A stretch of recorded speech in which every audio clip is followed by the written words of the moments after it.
Every kingdom has a beginning, and this one starts not with a crown, but a call. Thank you for joining me for my series, The GM's Guide to Running Kingmaker. Don't forget to give this video a like, and if you want to see more of my videos, subscribe and follow this playlist. Today, we're diving into Chapter 1 of the Kingmaker Adventure Path. We'll start with a bit of historical context to set the stage. Then we'll walk through a story overview, highlighting key NPCs that you'll be introducing, cover the most important locations and encounters featured in this opening chapter. This video is intended for game masters only. It will contain full story spoilers for the Kingmaker Adventure Path. If you are planning on being a player in this campaign, or soon will be, this is your warning to stop watching and go check out some of my other videos. Let's set the scene with a little history. The Broken Lands are a region shaped by war, scarcity, and ambition. Fractured nations constantly vying for power. Two of the most influential forces here are Brevoy to the north and the shifting river kingdoms to the south. 2 centuries ago, Brevoy was forged in fire when Coral the Conqueror arrived with red dragons and crushed the divided nations of Isia and Rossland, uniting them by force under House Rogarvia. The Surtova family of Isia submitted early, trading bloodshed for marriage and political favor. The Swordlords of Rossland resisted, but their blades were no match for dragons, and they were defeated, but not erased. Today, Brevoy remains a kingdom on the brink. House Surtova rules from the Dragonscale throne, but their grip is fragile. Loyalties in the south, especially in cities like Restov, still lie with the old Rossland traditions. Meanwhile, the river kingdoms are lawless and ever-changing. Nations rise and fall overnight, ruled by strength, treachery, or sheer luck. Along Brevoy's southern border lies the Stolen Lands, a wild, unclaimed stretch of territory within the broader river kingdoms. It's lawless, dangerous, and long considered impossible to tame. Bandits, monsters, and would-be rulers have all tried and failed. Brevoy's ruling houses won't touch it. Claiming that land outright would upset the delicate balance of power and could spark a civil war. But the Swordlords of Restov see an opportunity. Bound by tradition and watched closely by House Surtova, they can't claim the Stolen Lands themselves, not without drawing suspicion or retaliation. But what if independent adventurers were granted charters to explore and settle the region? And if those adventurers happen to become allies or even loyal subjects of the Swordlords, well, that's just politics. Chapter 1 is broken into 3 parts, each one flowing directly into the next.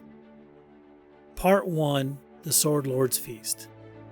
The adventure begins at a grand banquet in Aldori Manor, hosted by Lady Jamandi Aldori. Tonight isn't about missions or logistics. It's about food, wine, and first impressions. The players are seated among other invited guests, giving them the chance to meet key NPCs, trade stories, test boundaries, and begin forging future alliances or rivalries before retiring to their guest rooms in the East Wing. Part 2, Blood and Blades. In the dead of night, something goes wrong. The players are jolted awake as a mercenary group known as the Black Tears launch a surprise assault on the manor. Sent by King Tartuccio Iravetti, the ruler of the river kingdom of Pitags, the East Wing becomes a battlefield, and the party must fight or sneak their way through its halls, fending off attackers as they head towards the Great Hall, where Aldori's guards and her lieutenant are making a stand. Part 3, Into the Fire. Reaching the defenders, the party is tasked to take on a critical mission. The West Wing is burning, and Lady Aldori herself is cut off on the far side of the estate. The players must push through smoke, flames, and hostile mercenaries to reach the west foyer, arriving just in time to assist in the final battle against the Black Tears and their leader. The aftermath. The next morning, the survivors gather. Lady Aldori acknowledges the party's actions, whether they fought bravely, looted shamelessly, or played it safe, and rewards them accordingly. Depending on how they handled themselves during the feast and assault, they may also earn the trust of potential companions, NPCs who could join their cause and shape the kingdom to come. And with that, blades cleaned and choices made, the party sets forth into the wilds and into history. Now let's get into the details, because setting the mood in part 1 is key. This chapter opens with a rare moment of calm before everything goes up in flames, literally. We begin with the players outside Aldori Manor, waiting their turn to be led into the Great Hall. The sky is darkening, gray clouds rolling in, the scent of rain heavy in the air. A gentle breeze cuts through the courtyard, carrying the first chill of an incoming storm. This is the perfect time to let the players introduce their characters. Do they know each other already? Did they travel together or arrive separately? How did they earn their seat at this prestigious gathering? They will be the last group led inside, just as the first raindrops begin to fall. The manor's interior is warm and elegant, and here is a chance to impress upon the party the lavishness of the Aldori Manor. Ceilings are generally 10 feet high, unless otherwise noted. Rooms are lit by cinnamon-scented oil lamps, casting a soft golden glow. Walls and ceilings are masonry finished in white lime plaster and rich wooden paneling. Doors are reinforced wood, and the windows are shuttered from within, with the outsides framed in artistic iron grillwork. It's cozy, stately, and just formal enough to make the players feel like outsiders stepping into power. The players are seated at a table alongside several notable NPCs, some of whom may be future allies, rivals, or companions. Others are present in the room, but not immediately accessible. Background characters for now, but destined to resurface later in the campaign. As things begin to settle, Lady Jamandi Aldori and Lord Mayor Iosef Salamius make their grand entrance. They offer a short toast, speaking of the charters and opportunity to claim land, title, and purpose in the stolen lands. But the details, they say, will wait until morning. For now, the feast begins. The banquet lasts around 2 hours, giving the players ample time to mingle and make impressions. During this time, the influence subsystem comes into play. I'll have a video linked in the description that will break it down in full, but here's a quick overview for those already familiar. The feast is broken into 6 20-minute rounds. Each player can choose an NPC at their table to interact with for that round. Make sure your players understand this up front, and perhaps give them a few minutes to strategize. During this time, they have 2 primary options. Discover. They can attempt to learn how to influence an NPC, usually via skill check. A success reveals the NPC's preferred influence skill or lowest DC. Influence. They can attempt to impress or connect with the NPC. A successful check earns influence points. As the party accumulates influence points, they unlock thresholds that reveal new details, affect how the NPC views them, and may determine future loyalty. The adventure provides a list of potential NPCs to include at the player's table. You, as the game master, can use all of them or just the ones that you feel fit your party. However, to foreshadow future events, you should at least include Maegar Varn and Tartuccio. Some are potential companions, some are tied to future events.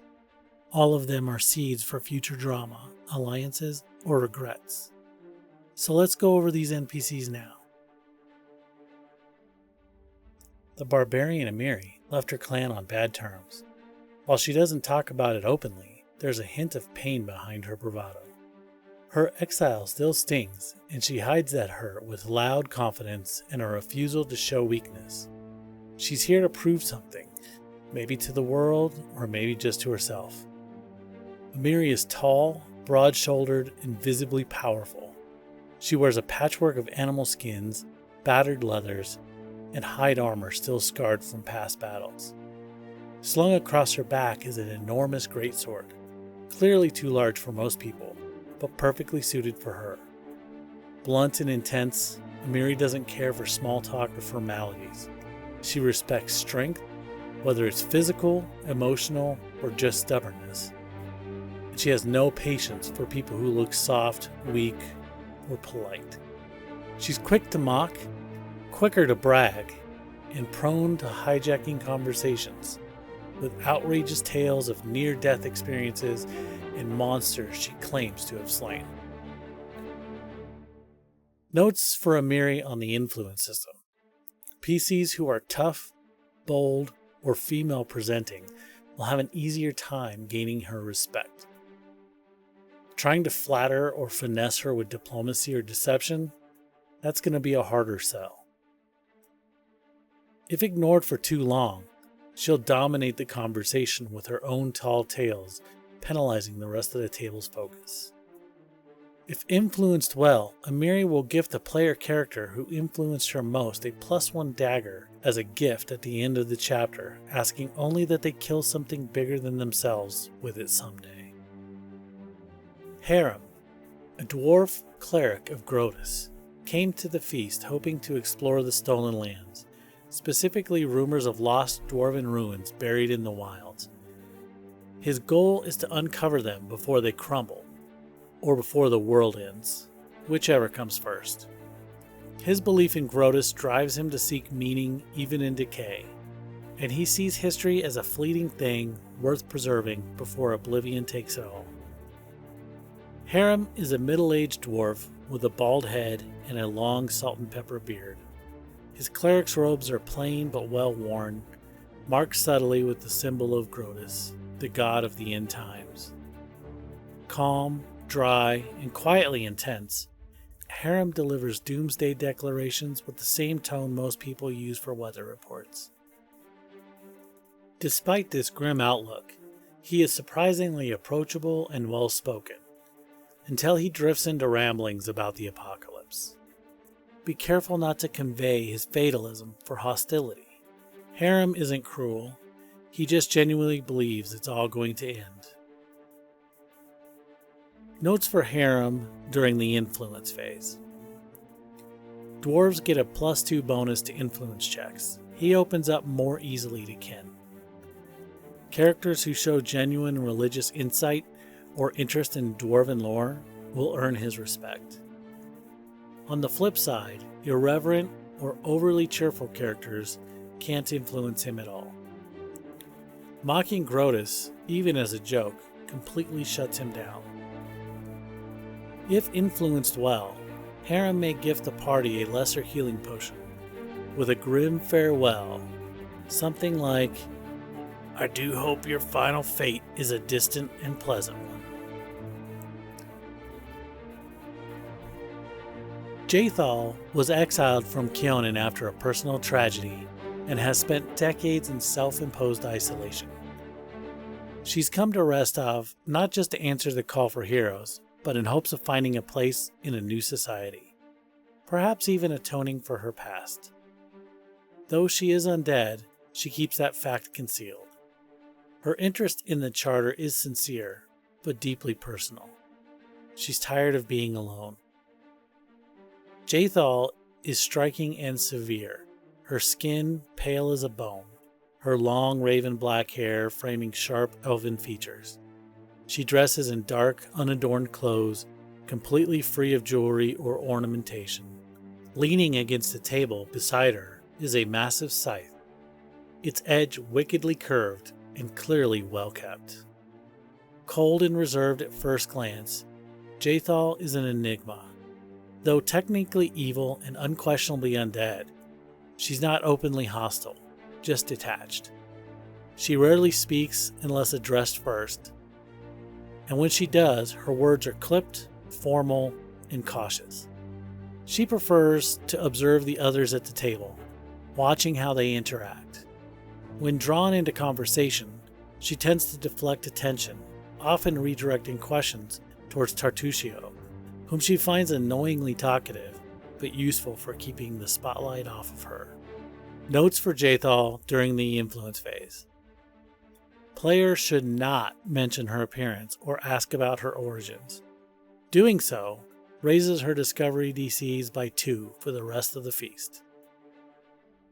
If anyone outs her as undead, she immediately leaves the feast, and her future attitude becomes unfriendly. However, she's lonely. Once a player character successfully uses diplomacy to influence her, her diplomacy checks against her are easier. The DC drops to 15. With enough influence, she'll even part with a scroll of restoration at the end of this chapter, offering the faintest smile and gratitude. She's the kind of NPC who rewards careful, thoughtful interaction. If your players pick up on her distance and respond with empathy or curiosity, they'll discover one of the more emotionally complex companions in the roster.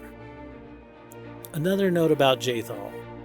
She does not have a stat block in the adventure or the companion guide, and is listed in the adventure as an Elf Inquisitor, a class that has not been released for Pathfinder 2nd Edition as of this recording. The companion guide also lacks a stat block, but advises that you make her a champion with a cleric archetype if you have a need for a character sheet. Linzi is a halfling bard with a bright smile, boundless energy, and big dreams. She wants to chronicle the founding of a new kingdom in the Stolen Lands. She spent time in Pitax, but left due to King Irovetti's suppression of the arts.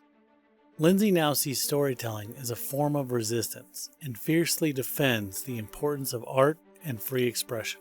She's now in Restov, hoping to find a group of heroes worth following and writing about. At the feast, she's talkative, curious, and often scribbling notes into a weathered leather journal. She might come off as overeager, but she's sharp, observant, and determined to turn someone at this table into a legend. Notes for Linzi during the influence phase. She loves art, performance, and stories, especially from people chasing greatness. If a player character talks about heroic goals or past deeds, they gain a +2 bonus to influence her. But if someone dismisses art or praises groups known to suppress it, like House Thrune, Hell Knights of the Rack, or King Irovetti, they take a -2 penalty. With enough influence, Linzi will eventually start hero worshipping the player character who impresses her the most, gifting them 2 magical talismans, a Jade Cat and an Onyx Panther. Maegar Varn, a human swordlord, sees the charter as his one shot to rise above his station. He's educated, politically savvy, and a proud supporter of Restov and the Aldori Swordlords. He holds no illusion about Brevoy's fractured nobility and sees the Stolen Lands as a place to build something new, on his own terms. Maegar cuts a confident figure, ruggedly handsome, with a permanent 5 o'clock shadow and dark gray hair tied back in a tight bun.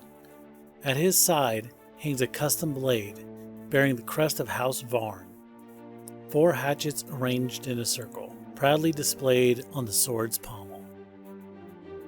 Maegar is outgoing, eager, and unmistakably ambitious. As the 3rd son of a Brevik baron, he has no inheritance to fall back on, so he's determined to carve out his own legacy.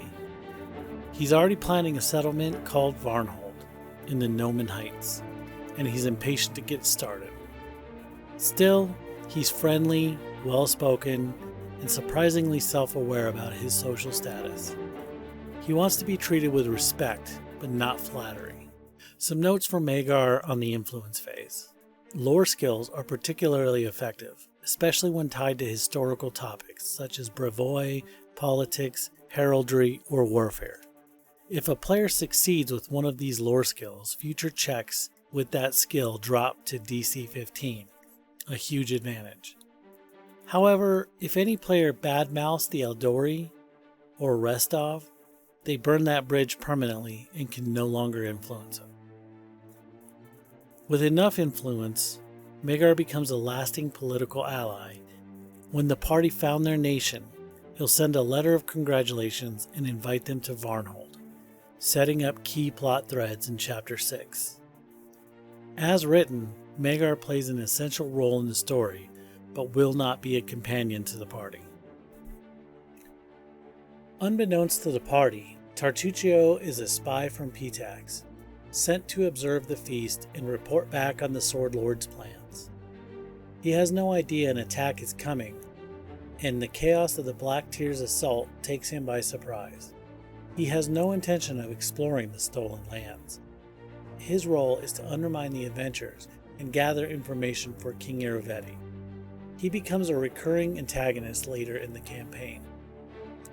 Tartuccio is a gnome dressed like a noble. Fine robes, shimmering silks, and enough pomp to look like a gnome prince.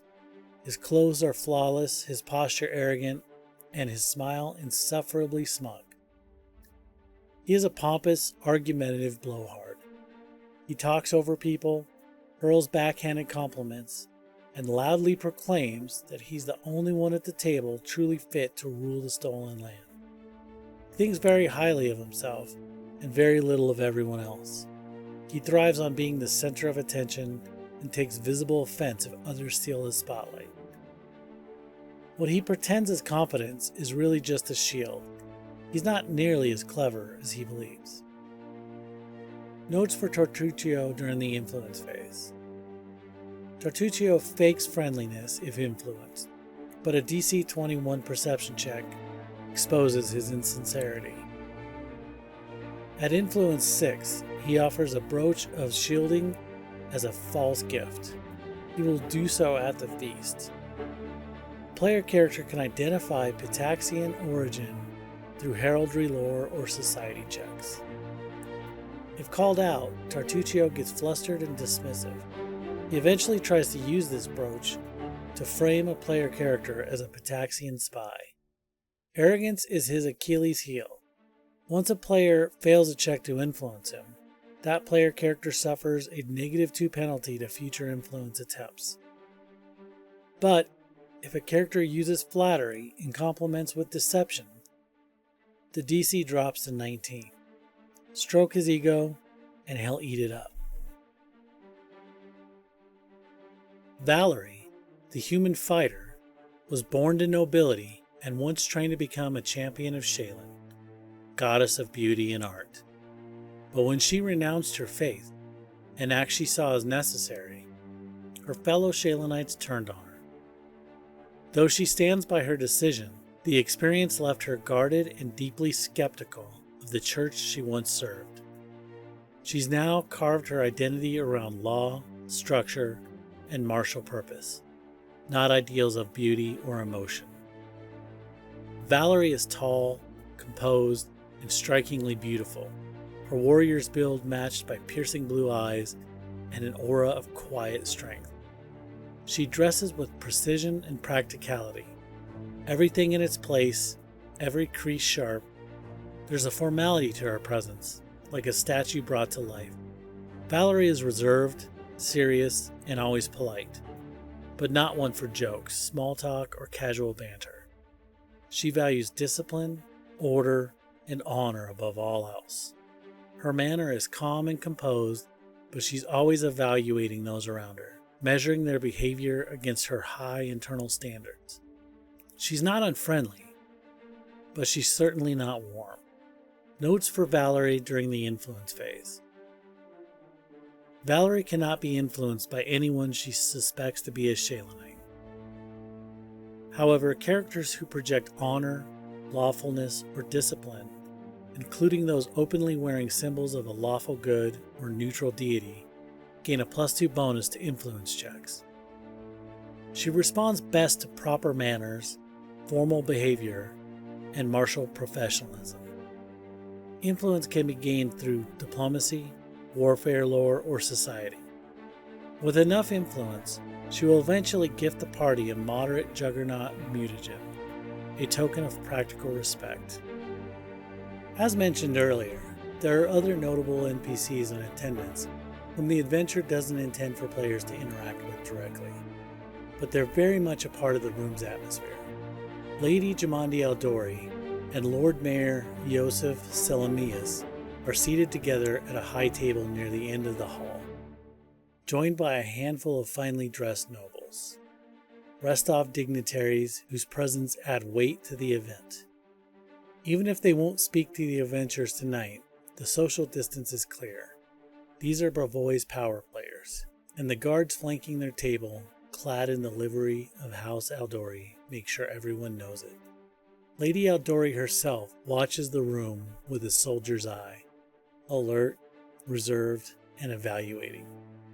She's clad in ceremonial armor and makes no move to mingle, her 2 personal bodyguards standing silently nearby. Players may attempt a DC 22 Bravoy lore, politics lore, or society check to recall knowledge about her. Even on a failure, they'll recognize her as a famed Aldori Swordlord, one of Restov's greatest warriors. On a success, they'll recall tales of her flaming, dueling blade and her past as a mercenary leader.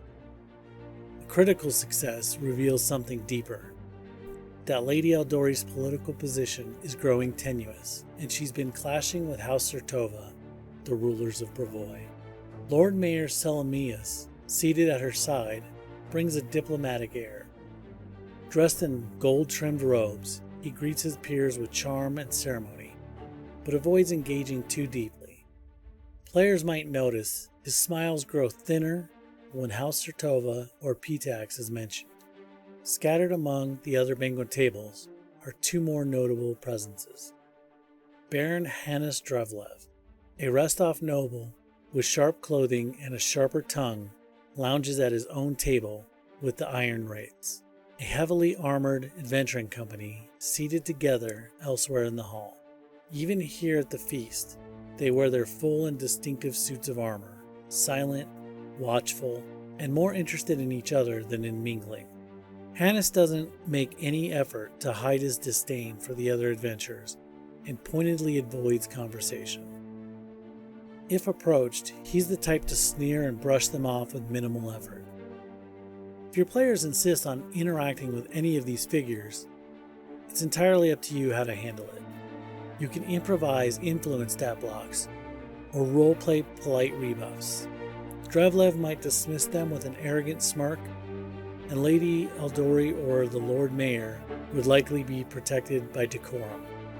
Guards or aides calmly reminding the players that interrupting honored guests during a formal feast would be inappropriate. Lady Aldori has already promised to speak with everyone tomorrow, when the charters are formally presented. The feast concludes with some final words from Lady Aldori. By this time, the storm outside is in full swing. The adventurer expects that the party will accept the invitation to stay in the manor, and advises to discourage players from leaving or staying outside. This can be done via hints from NPCs that it might seem like an insult to refuse this offer. Of course, Maegar Varn and Hannes Drevlev get away with this due to their higher station. In the next section, we'll walk through key encounters and locations of note across both parts 2 and 3. We won't be covering every single hallway, closet, or enemy placement, but rather scenes that carry the most narrative weight or tactical complexity. One important note before the action kicks off. Make sure your players understand that there won't be any time to rest during parts 2 and 3. This is a continuous sequence. They'll need to be fully healed and prepared before they head to bed after the feast. Along the way, the players will have chances to explore side rooms, loot fallen Black Tears mercenaries, and recover supplies including healing potions from dead or dying Aldori guards. Don't hesitate to let them find a few healing potions, This is a brutal night, and resource management is part of the tension. Part 2. Blood and Blades. In the dead of night, the players are jolted awake by sounds of chaos. Shouts, clashing steel, and the unmistakable ring of combat. The manor is under attack. A mercenary group known as the Black Tears has infiltrated Aldori Manor. Their strike is swift, coordinated, and deadly, and the player characters are caught right in the middle of it. If the players step out of their guest rooms, they're met immediately with grim confirmation. A slain Aldori guard lies just to the east, and 3 Black Tear cutthroats are closing in on their room. This encounter kicks off the action. If your players hesitate or stay in their room, feel free to flip the setup and have one of the mercenaries check the room and initiate the attack from the other side. The Black Tear cutthroats are fairly standard bandit-type NPCs. The biggest threat they provide is attrition, as the party will be unable to rest. Once the cutthroats are dealt with, the players can examine the bodies. Each mercenary bears a tattoo, 3 black teardrops falling under their left eye, and another one on their right forearm, a phrase in Draconic, "Live free or slaughter." From here, the players can explore the East Wing, checking nearby rooms for clues, items, or wounded guests. This is a good time to reward curiosity, stashing a few health potions or personal effects in rooms as the tension ramps up. Moving deeper, the party reaches room A4, the Water Garden. It's a tranquil space turned into battleground, with more Black Tear cutthroats waiting. Players may notice the magically enchanted stream and a statue of Milani that stands watch over the room. The statue hides a secret. A hidden compartment at the base contains emergency supplies, a few helpful potions for those wise enough to search. Moving westward, the party will begin hearing heavy, guttural noises, evidence of something big nearby. Room A6, the library, is home to one of the most memorable encounters in this chapter. Gormog, a massive blind ogre, thrashes through the shelves, enraged and flailing. Hiding behind a chair is Linzi, the halfling bard. She managed to slash Gormog's eyes with a lucky strike, but now she's cornered and time is running out. Gormog has been blinded, forcing him to roll a DC 5 flat check to successfully strike and reducing his AC, attack modifier, and reflex saves. He's also cursed with the itchy condition from a lice infestation from head to toe. At the start of each round, he rolls a DC 10 flat check. On a fail, he spends 2 actions scratching. On a success, just 1. In addition, his Ogre Hook loses the deadly trait, reducing his burst potential. Together, these adjustments make the fight dramatic without being overwhelming. If the players help save Linzi, she can reveal the hidden door to Area A7, the Treasury. If she's been influenced enough to become a hero worshipper, she'll insist on joining the party. Even if not, this is a great moment to have her follow them anyway, whether she's helping, observing, or occasionally panicking. Area A7, the hidden treasury, contains gold and valuables. This is where Lady Aldori's payroll is stored, along with a journal noting servant names and salaries. There are also a few healing potions and +1 weapons. If the party loots this room, Lady Aldori may bring it up later. If they return the items, or even just explain their reasoning, she may let them keep their weapons, especially if they continue helping defend the manor. They can also try to lie to her with a fairly difficult deception check of DC 35. Finally, the East Wing culminates in Area A11, the Skullery. Here, the players encounter Jurgrinder, a wounded frost giant left behind to keep stragglers from escaping. The bodies of 11 Aldori guards and 5 other adventurers lie strewn across the floor. Jurgrinder is bloodied and exhausted. He recently battled Amiri, Harrim, and Valerie, who now lie unconscious and tied up in Area A12, the Pantry. This scene is a great opportunity for non-violent resolution. Jurgrinder has no love for the Black Tears. He was hired for coin nothing more. If the players offer to heal him or reason with him, he'll stand down and allow them to pass into the Great Hall without a fight.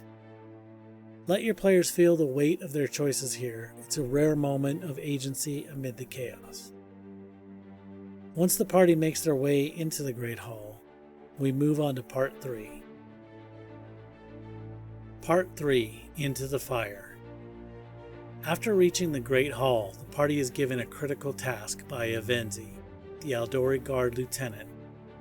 Lady Aldori is trapped in the West Wing, and the manor is ablaze. With smoke thick in the air and black-tier mercenaries still inside, the players must navigate burning hallways and collapsing rooms to reach the West Foyer and reinforce their host. At this point, you may want to have Linzi hint or stress to the players that the fire is more of an obstacle than a concern. He knows that the fire will burn out, but the masonry will hold. When the party enters area A16, the danger becomes immediate. The hallway is choked with thick smoke, and 5 guest rooms are actively on fire, triggering a complex hazard that begins the initiative order. This is a great place to create tension and urgency. I'll link a detailed video on hazards in the description, but here's the short version. The party can try to dash through to area A19, or they can attempt to put out the fires. Breaking windows flares up the blaze briefly, but helps clear the smoke. To fully extinguish the room, they'll need to take a fight fires action, accumulating a total of 20 extinguish points across all 5 rooms. It's dangerous, time-consuming, and the damage adds up fast. Whether you let them figure this out themselves or drop hints through Linzi, it's up to you.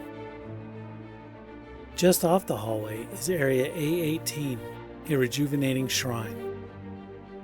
The magical aura here repels smoke. If a character spends 1 minute in meditation or prayer to a non-evil deity, they gain the effect of a full 8-hour rest and can make daily preparations. This is a one-time effect, so use it wisely. However, the room will remain a safe space to retreat to. In area A19, the players find Tartuccio, collapsed on the floor, faking having passed out from smoke inhalation. If the players rouse him, he demands to be escorted to safety. If anyone earns 6 influence points with him, he'll agree to follow, but conveniently claims that he left his magical gear behind and won't be much help. This is a prime moment to showcase his smug, useless personality and let the party stew in their regret. To the south, area A20 is an armory.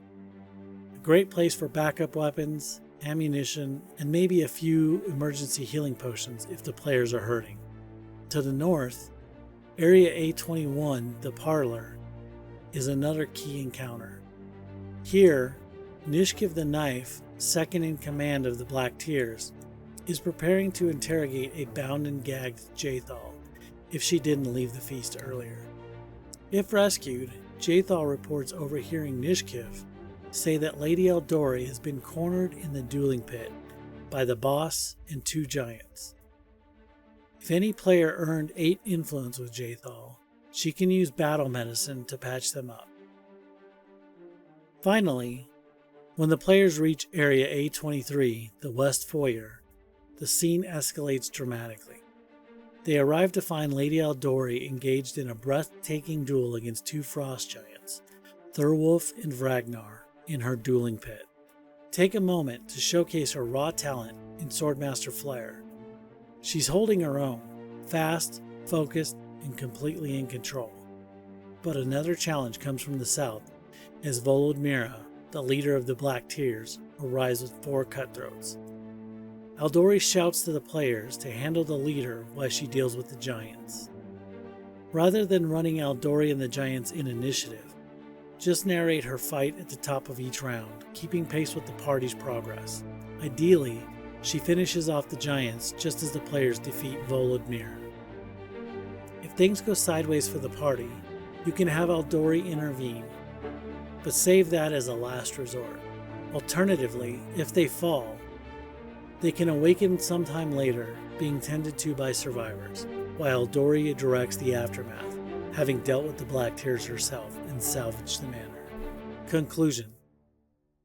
The next day, the party awakens to the sounds of a manor in recovery. Servants and guards bustling through the halls, cleaning up debris, tending to wounded, and beginning repairs. The worst is over, but the aftermath still lingers. Once the players have a chance to rest and clean up, Lady Aldori gathers all the surviving adventurers in the Great Hall. Her tone is formal, her expression serious, but there's unmistakable pride in her voice as she addresses the room. She thanks everyone for their bravery during the night's attack, acknowledging the chaos, the losses, and resolve shown by those who stood their ground. One by one, she begins distributing charters, granting rights to explore and settle specific regions of the stolen lands. This is a good moment to highlight some NPC reactions. Hannes Drevlev and his iron wraiths, still clad in full armor, exude smug confidence. Play up Drevlev's arrogance. He sees himself as the obvious choice for leadership and barely acknowledges the players unless provoked. His iron wraiths, however, taunt the players on the way out. If Maegar Varn wasn't offended during the feast, he approaches the party to wish them luck, and may even suggest future talks about trade relations once they've both carved out their own holdings. Finally, the remaining adventurers, including the party, receive their own charter, specifically to explore and eliminate banditry in their assigned region. It's official. Their journey has begun. At this point, companions that the party successfully influenced during the feast may approach to offer their support and possibly even gifts if their influence was high enough. While the module doesn't call it out explicitly, it's perfectly reasonable to award bonus influence points for any companions the players helped or saved during parts 2 and 3, especially Linzi and Jaethal, whose lives or futures may have been directly affected. The party now has a decision to make. Do they invite any companions to join their expedition? And what roles will these NPCs play in their growing legacy? Tartuccio, of course, is a special case. He'll likely scoff at any invitation and insist on leading his own team, possibly even trying to boss the party around if they entertain his offer. If they go along with it, or simply don't shut him down, you can have him sneak away in the middle of the night, stealing a few party belongings and vanishing, foreshadowing his return later in the campaign. And with that, the party sets forth, charter in hand, companions by their side, and a vast, untamed frontier waiting to be claimed. That wraps up Chapter 1, Call for Heroes. From banquet halls to burning corridors, your players have faced betrayal, proved their worth, and earned their first step towards leadership. They've made allies, uncovered enemies, and left Rostov behind with a charter in hand and destiny ahead. And now the real journey begins. In the next episode, we'll dive into Chapter 2, where the entire hex map of the Stolen Lands is revealed. This region will serve as the primary sandbox for the rest of the adventure, and it's where your players will explore, battle, and eventually build their kingdom. We'll break down the hexploration mechanics, how to track and manage travel, and how to prepare for the quests scattered across this sprawling landscape. This is where the Kingmaker campaign opens up. So join me next time as we prep the tools and techniques to help you run the wild heart of the Stolen Lands.